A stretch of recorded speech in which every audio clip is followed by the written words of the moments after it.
We're going to have 4 lectures until the end of this day, starting with the upcoming presentation on introduction to Android security issues. But before that, let me just run you through a couple of quick points. First of all, there's an announcement that the ASC workshop, there's a training for ASC ISO 27000 security that has been moved to 3 p.m. So any of you who wanted to participate in that workshop, it starts at 3 p.m. in the Bobek Hall. Again, as in the morning, I urge everyone or try to encourage everyone to send your CVs to cv@hacktivity.com until next Sunday. That can get you a good job at one of the partners of Hacktivity for whom these CVs are going to be sent out, but it can also get you in for next year's Hacktivity. There are 10 tickets to take away with that. Also, if you're thirsty, you can grab a free glass to use in the leisure zone at the RRC stand just outside here, or you can fill a hacker quiz and get free pogačo and food at the Vodafone Center in the first floor. Okay, so on to the afternoon session. We're going to have a presentation by Antonio Barresi and Peter Somogyvari. Antonio Barresi, after graduating, started to work as an IT risk officer for a Swiss financial institute, where he performed IT risk assessments and technical security audits for business critical applications and infrastructure components. In June 2011, Antonio joined Ad Novum Informatik AG as a software engineer, where he works on security-related projects. Peter Somogyvari had a special interest in information security auditing and also in assembly programming as a low-level approach to getting a deeper understanding of how malicious software works. This year, he joined Ad Novum Hungary as a junior software engineer, and they're going to give an introduction to Android security issues. So the floor is yours. So, do you hear me? Oh, perfect. So, hi everyone and welcome to our Android security presentation. So before we start, I would like to tell you what you can expect of today's talk. So as the name suggests, it's going to be an introduction, but it's going to be a rather technical introduction.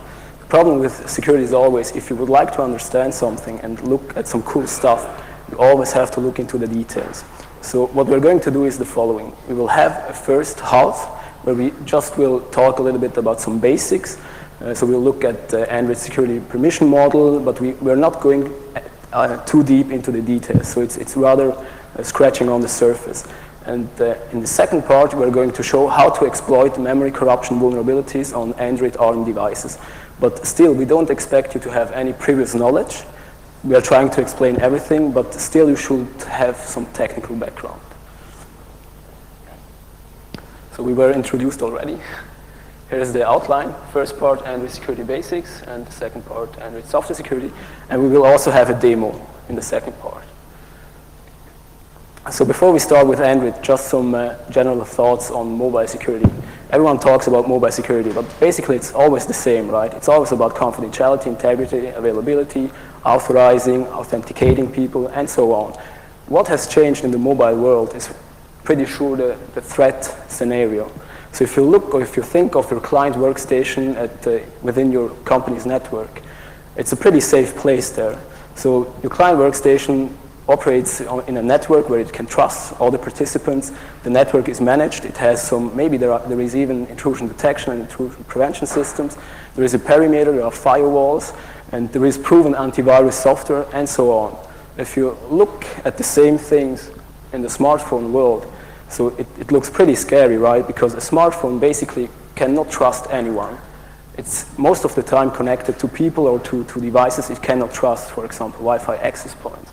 It's easy to steal a smartphone or to destroy it or to lose it.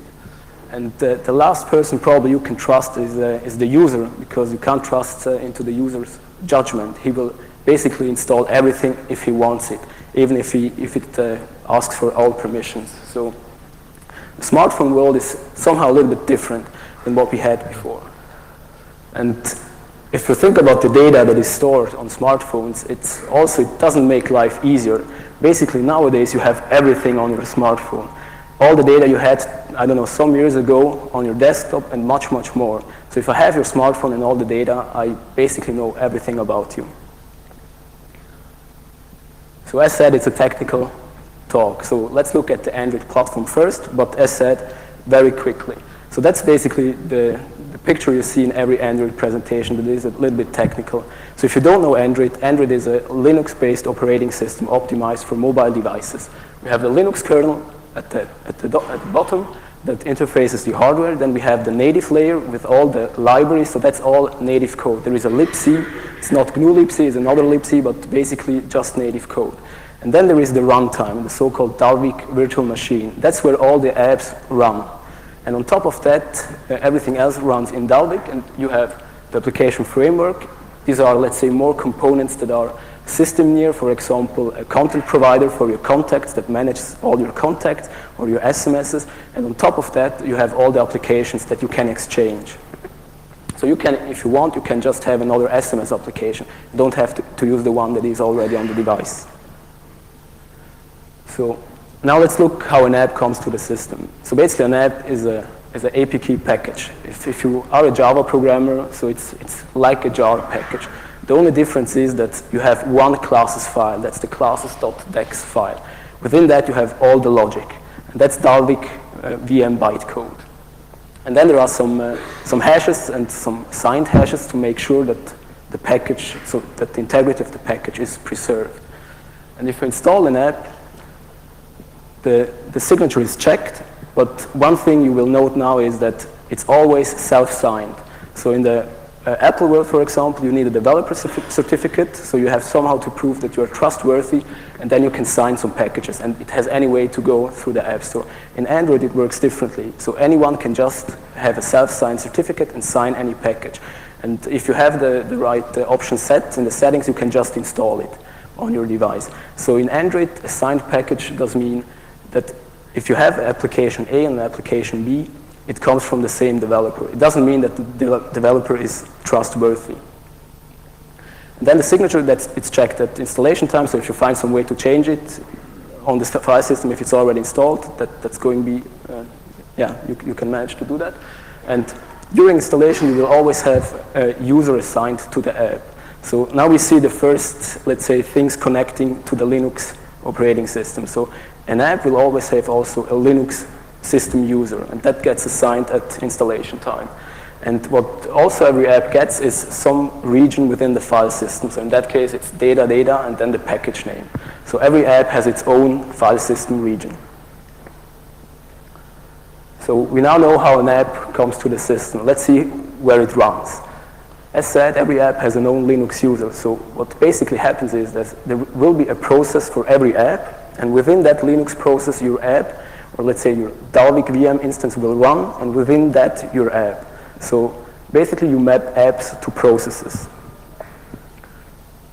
And as said, so most apps are Java-based, but you can also have native apps.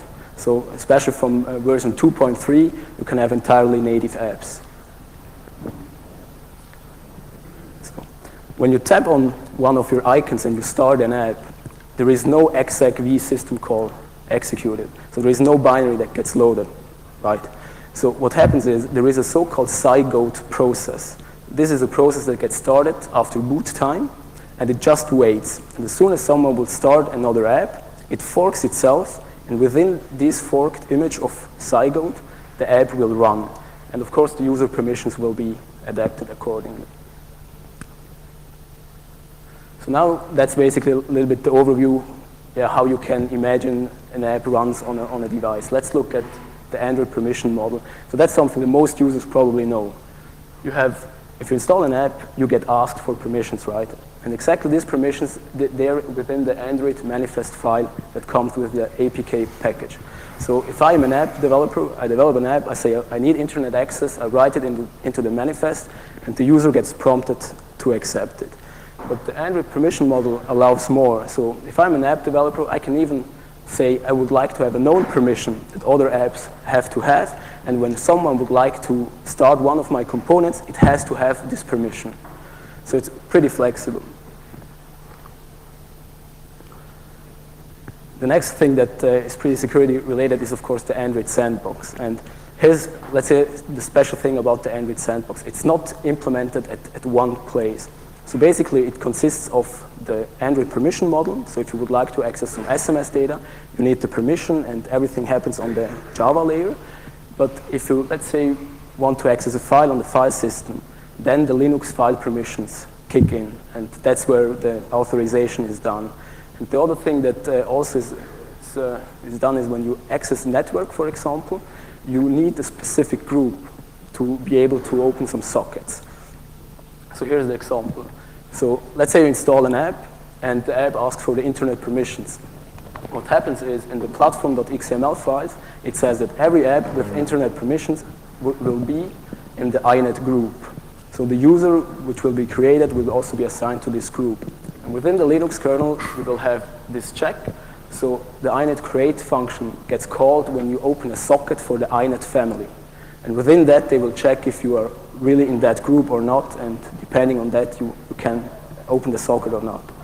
So you see, so the Android sandbox is somehow distributed or is implemented in different areas and different parts of the operating system. So that's basically it for the first basic introduction. I would like to give over to Peter, so he will tell you a little bit more about data security. Hey guys, can you hear me? Okay. So about device and data security, first of all, I just wanted to show you some interesting stuff.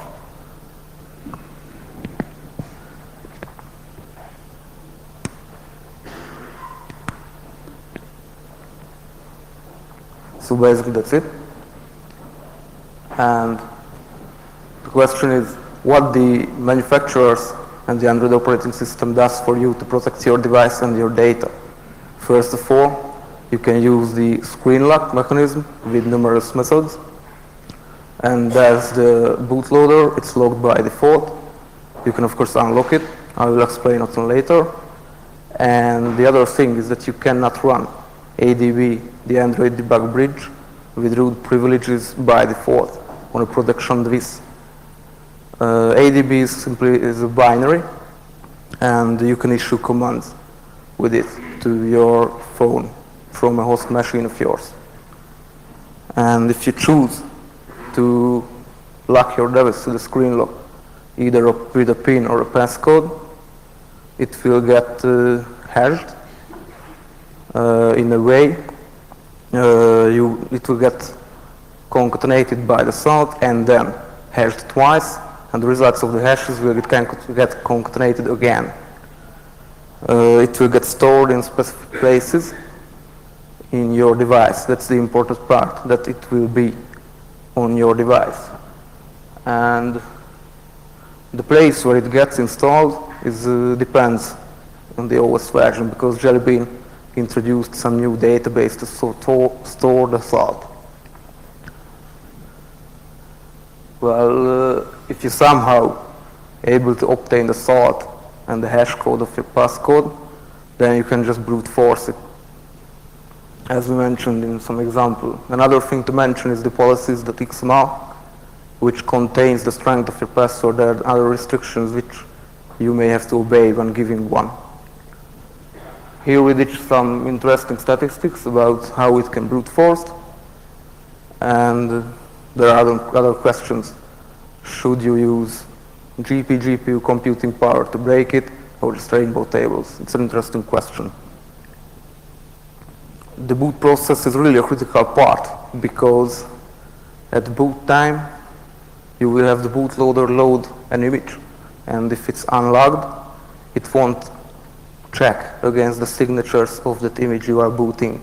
So basically you could just put in a custom recovery image if it's unlogged and dump all the physical data of the user's device.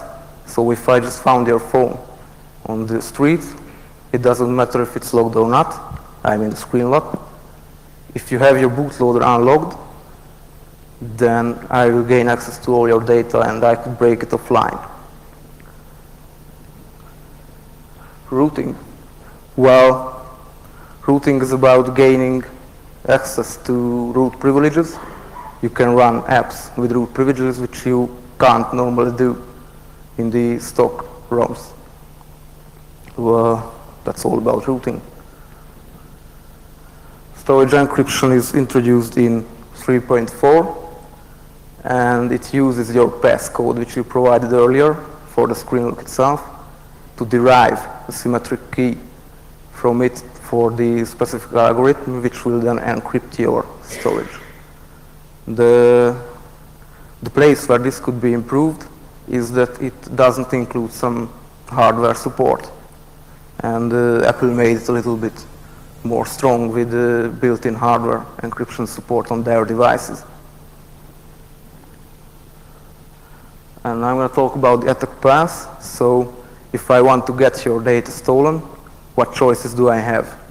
First of all, there's the, let's say, remote way of it, where I could place a malicious app, which asks for too many permissions, and you will give it them because you want to get the default use cases of the application, and then I will steal your data. Another scenario would be to exploit another application which has security holes introduced in itself. Antonio will show you an example of that. And also,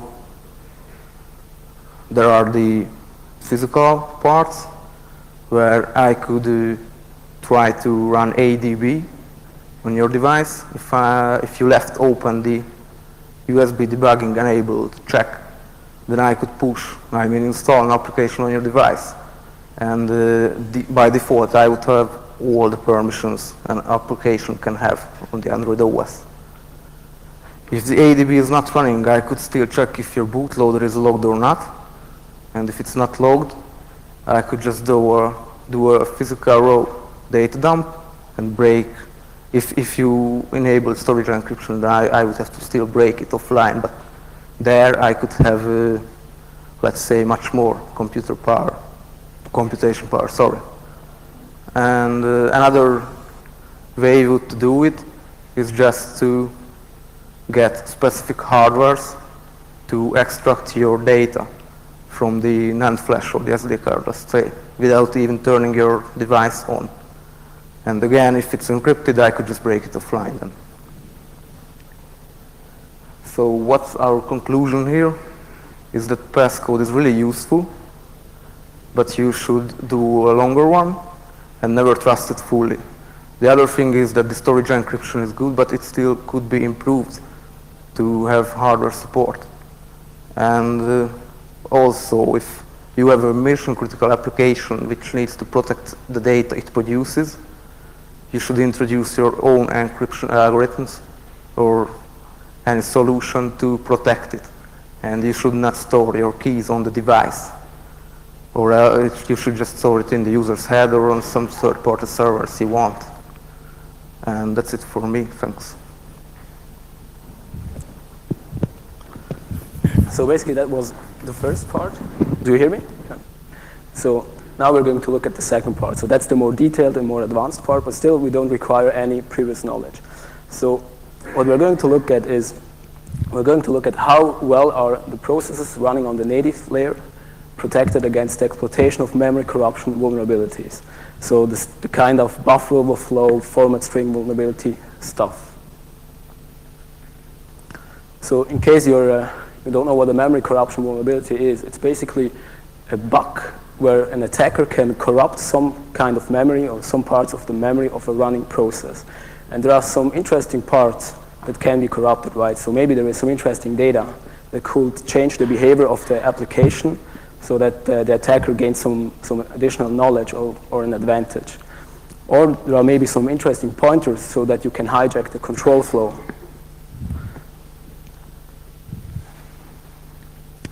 So in the last 10, 15 years, a lot of exploit mitigation techniques were implemented in modern operating systems. So the most effective ones or the most revolutionary ones are listed here. There are others implemented in Android, so you can go and look into the documentation. So there is a list that explains what kind of exploit mitigation techniques are implemented in different versions. But we would like to focus on these. And the next step will be, we're going to show you a vulnerable app, and we're going to show you how you can exploit this vulnerable app on 2.3, so on Android Gingerbread. It has this protection mechanisms enabled. And then we are also going to see how you can do that on the newer Android versions.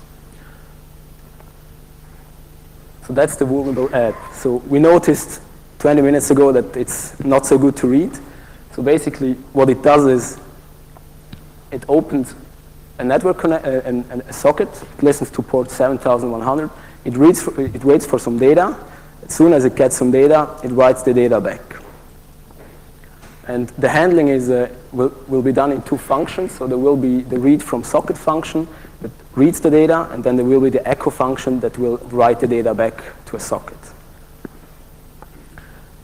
Here is it's how it looks like in action.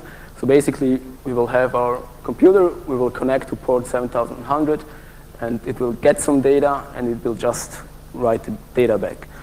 So you will say, of course, that's a pretty silly app, and you're right, so it doesn't do much. But the thing here is we just wanted to have a vulnerable app to show you the concept behind it. So basically think of any app that takes some user data, does some processing, maybe there will be some vulnerability in it, and then depending on the processing, it produces an output. So if you look at the code more closely, you will notice some things. So first of all, it will read 1024 bytes into a buffer that is just 512 bytes big. So that's the classical case of stack-based buffer overflow. And the echo function itself, it will use nsprintf and take whatever the user replies. So basically, we have a format string vulnerability there. If you don't know what it is, I will try to explain it here on a architecture independent level. So most computer architectures, you will have a stack for each function. So as soon as you enter a function, there will be a stack allocated, and within that stack, the function will have some variables. And if you have a buffer there and some operation that takes some data and writes to that buffer, and if it isn't careful enough that it doesn't overflow the buffer, you basically can overflow whatever is behind it. And in a lot of cases, you have very interesting data behind it. Maybe some variables that are not that important, but on a lot of architectures, you have some return addresses on the stack. So on Intel, for example, if you have a call instruction, the return address, so the instruction that comes next, will be pushed on the stack. And that's basically also there on the stack. And if you know how far it is, you can basically overflow it. And as soon as the function returns, it will return to that address, and basically you can hijack the control flow like that. So the next thing we saw before, we also have a format string vulnerability. So if you don't know what it is, basically it's some kind of injection vulnerability. So when you look at the printf family, there is a family of functions. So probably if you are a C programmer, you know them. So if not, it basically takes some strings and puts the strings somewhere else. In that case, printf takes some strings and puts it on the console. And if you don't call it carefully, you can basically read out values in the process memory, because that's what happens. You have a printf function, and you have a format placeholder, and to that function you pass a number. And the output of this function call will just be the text, and it will replace the formal placeholder with the argument you passed to it.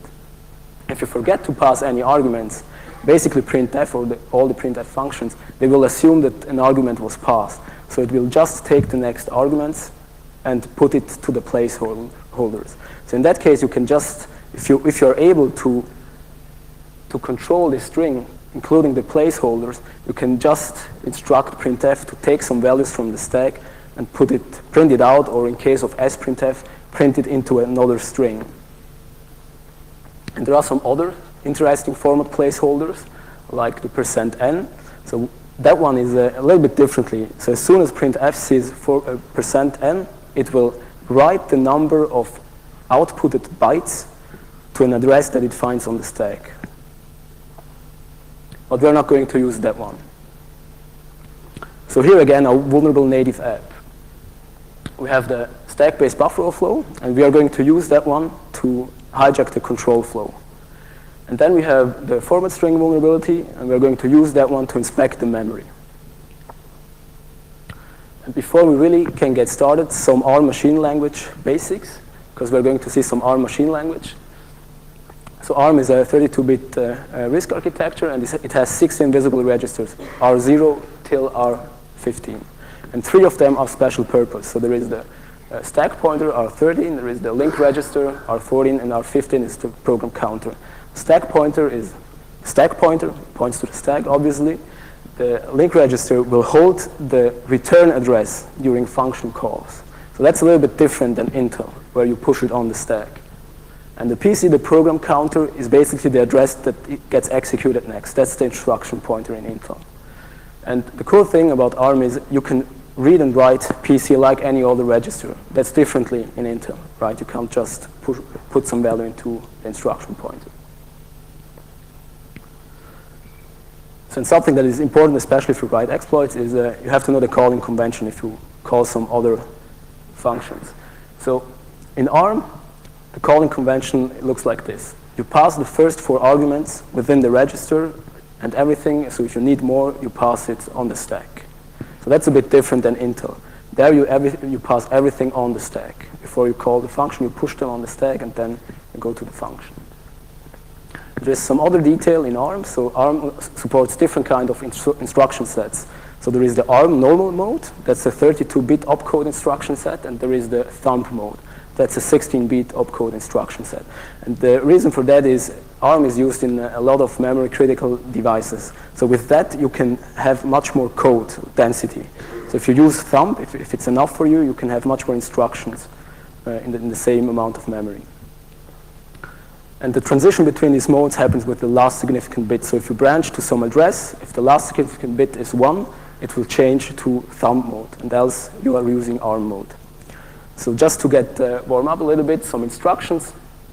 So we have the push instruction in ARM. Basically pushes R4 and first LR and then R4 onto the stack. We have the load instruction that will load register R3 with the value at address PC plus 60 decimal. That's the branch, so that the call instruction. So it will call this address and it will put the return address into the linked register. And that's the move address, pretty obvious. There's the store address where you store the value within R3 at this address. So basically, some value gets stored on the stack. And then there are arithmetic instructions. Okay, so we implemented our native vulnerable app, and we wanted to exploit it. And we wanted to look at it on a real production device, because if you use the emulator, it's a little bit different there. So we bought a device. It's a 2.3.4 Samsung Android device. It's called Samsung Galaxy Mini. And just remember that still nowadays 56% of all Android devices are gingerbread, so 2.3 devices. So that's pretty representative.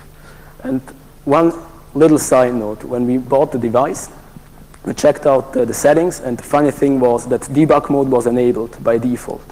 So somehow the carrier's stock image has debug mode enabled by default, and that's very bad, as we saw before, because you can basically push an application to it with all the permissions, and with that you can read out the stuff. So let's look again at the vulnerabilities. So we have the stack-based buffer overflow and the format string vulnerability. So that's our plan. We will overflow the buffer, and we will overflow the value on the stack where LR is pushed to. So if you look at the function enter of read from socket, where you have the stack-based buffer overflow, you will notice that the first thing the function does, it will push LR to the stack and then R4. And at function leave, it will read R4, pop it, and it will put the value of LR that we had on the stack into the program counter. So execution can continue there. So that's pretty much similar like in Intel, just with the difference that you have a dedicated return instruction that takes the value from the stack. So our plan is to overflow the buffer and also overflow the value LR, so the linked register value that got pushed before, with an address to somewhere with code that we would like to execute. And in that case, there will be our shell code that we would like to put on the stack. So like this.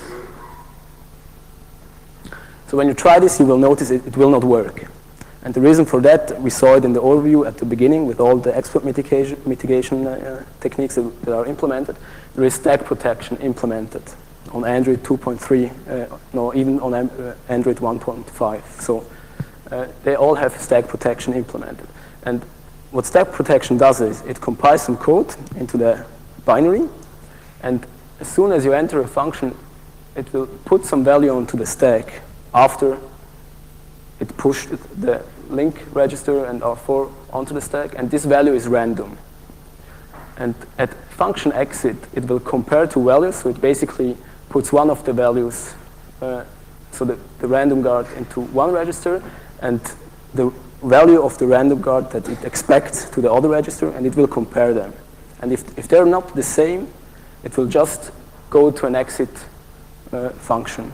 So it will call some cleanup function, and then it will exit. So that's the stack protection. So if you overflow the buffer, you have to also overflow the random guard if you would like to reach the return address. And that's what it tries to detect. So if you try it, that's what happens. So we try to overflow the buffer with more than 512 bytes. And if you look at the log output, you will see that the app process exits, and you will see this nice message, stack corruption detected.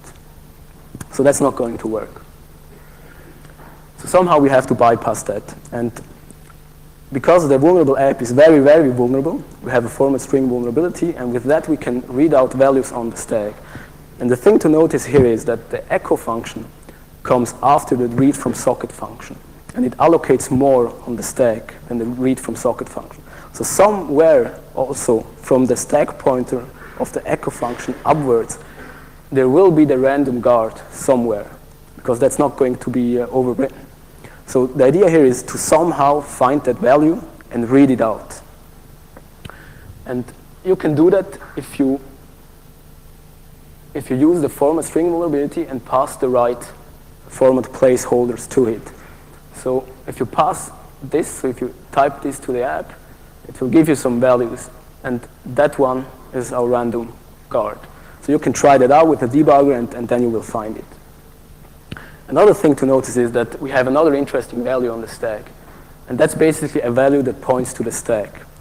And the cool thing here is we can use that to calculate the exact address of the read from socket receive buffer. Normally stacks, although in 2.3 it's not randomized, we saw that address-based layout randomization will just be implemented from 4.0 on.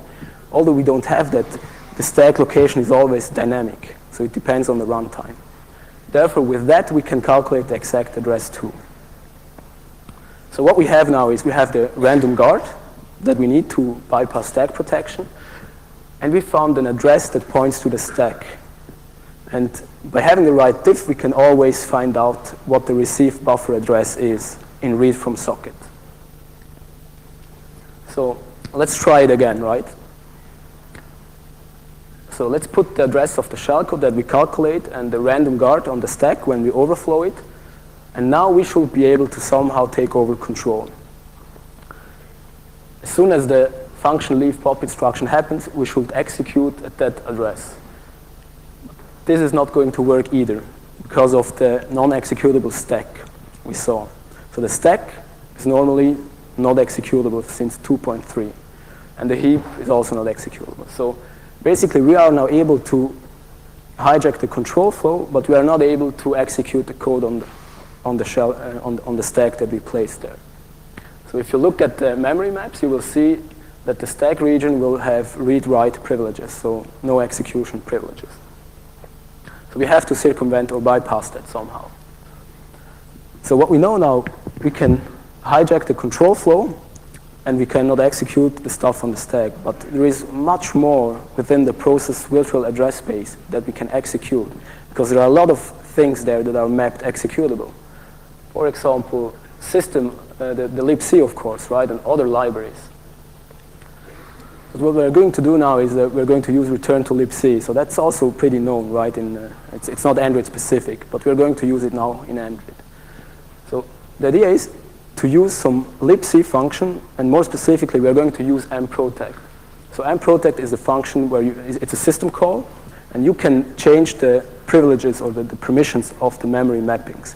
So if you have a memory area that is just read-writable, you can call mprotect and tell it, please make it executable. That's what we are going to do. And it works because it's Linux kernel and there is no restriction in Android to the mprotect function. So we can just do that. But if you want to do it, we have to be a little bit clever, because as we saw before, the call convention on ARM is you pass the arguments on the registers. So you don't have it on the stack, so you pass it through the registers. So we somehow, before we can call mprotect, we need to put the right parameter, the right arguments into the appropriate register. So in that case, it's R0, R1, and R2. So R0 has to be the aligned address of the stack, then the size, and then the new permissions. And if we manage to do that and call mprotect, after that call, our stack will be executable again. So at the end of mprotect, there will be this instruction, as every function. We will return at the link register value, right? And that's pretty important, because if we call mprotect, after that we lost control, right? So mprotect will do whatever it has to do, and then it will just jump back to LR. So the next thing we have to make sure is that LR has the right value, exactly the value of our shellcode on the stack. So mprotect will then make the stack executable, put at the end the value of the shellcode, so the address of the shellcode within LR to the program counter, and we are then able to execute our shellcode on the stack. So to do that, we first have to find a way with some instructions to fill up these registers with the right values, right? And what you can do, you can just, with a debugger, or can just disassemble some libraries. And in that case, we looked at to libc. You can just look for some cool instructions that will help you do that. And you will pretty soon find some suitable instructions. One instruction that we found was this one.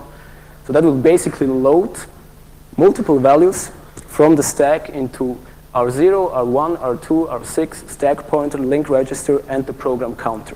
Basically, we can do everything. We can fill up the registers, and we are still in control of the execution flow. So that's what we're going to use. So when we overflow the buffer, we're going to make sure that it looks like this. So we will need the random guard to bypass stack protection. We'll need the address of the load multiple instruction as the next instruction that is going to be executed.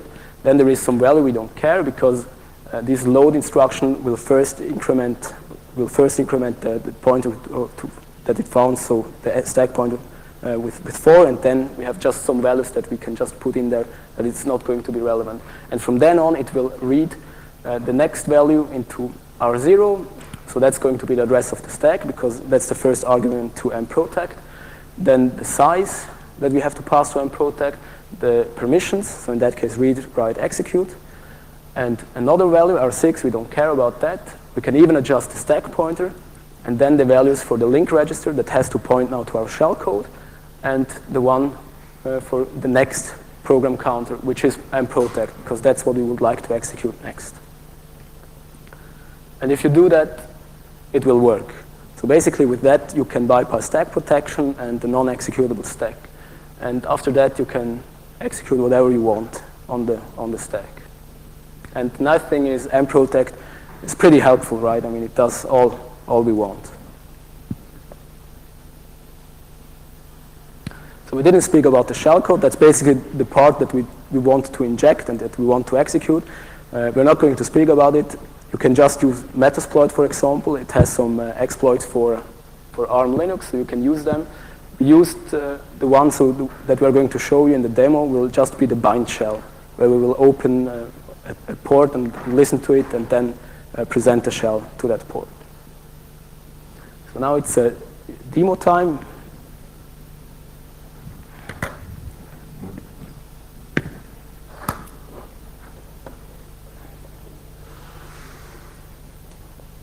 So basically, here is the device, and there is the vulnerable app installed here.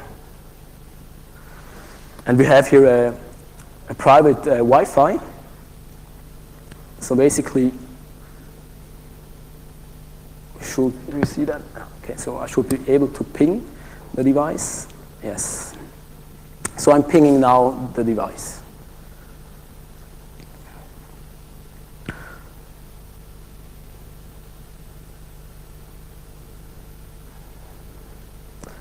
I just started the vulnerable app, so you don't see anything. So basically, it listens at port 7100. So here is our app, and we can just say hello, right? And it will just print it back. So that's it. Here is the exploit we wrote, so we are not going to look into all the details, but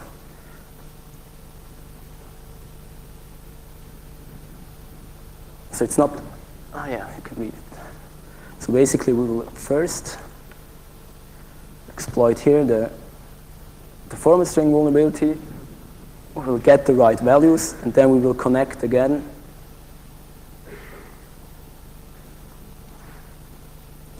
First we will construct the buffer accordingly, and then we will connect again and, where is it? Here and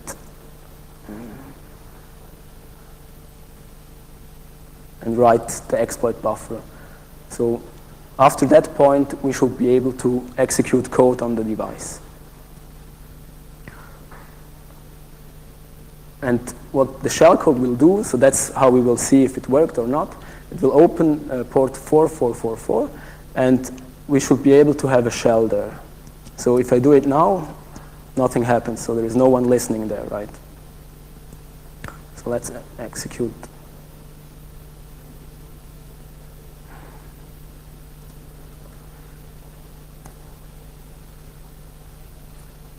Oh, yeah. So it will do now everything we talked about before, right? And from now on, if it worked, we should be able to connect to it. And now we should have.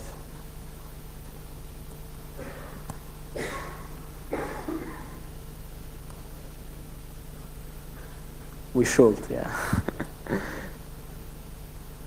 Yeah. So basically, you see that we connected to it, but it somehow doesn't print out back what ls puts out. So that's, we don't know yet why it's not that stable, but it works sometimes it doesn't. So we haven't debugged it yet.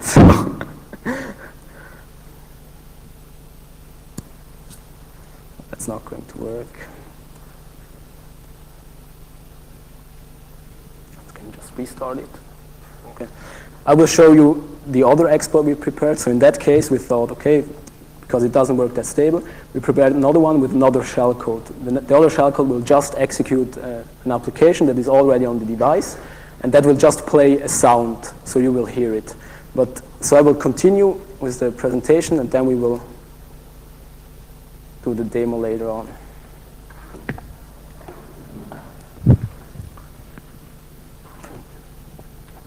So one very, let's say, effective exploit mitigation technique, especially combined with non-executable memory errors, is address-based layout randomization. And that's basically one thing that was not that implemented that consequently from the beginning in Android. So here's a comparison. We exploited it on 2.3.4, and in Ice Cream Sandwich and Jelly Bean, you will have a little bit more protection. But the thing is, for Ice Cream Sandwich, you still have memory areas that are not randomized. So therefore, if you still have some code that you can, with addresses you can predict, it's not going to help you, right? But from Jelly Bean on, basically everything is randomized. And then it gets very difficult to exploit it. Our vulnerable app is even exploitable on Ice Cream Sandwich and Jelly Bean, because it has a format string vulnerability and a stack-based buffer also. But so even if you would have, let's say, libc totally randomized, you could still find some value that points to libc, so that you can calculate the randomized base address. But think about it. Let's say you have a vulnerability in the wild that, of course, is not that comfortable, right? So where you can't just read out some memory values. Then it's going to be very difficult, especially from Jelly Bean on, to somehow find the right addresses. So the conclusion there is, of course, on Jelly Bean on, so 4.1, it's much more difficult to exploit memory corruption vulnerabilities.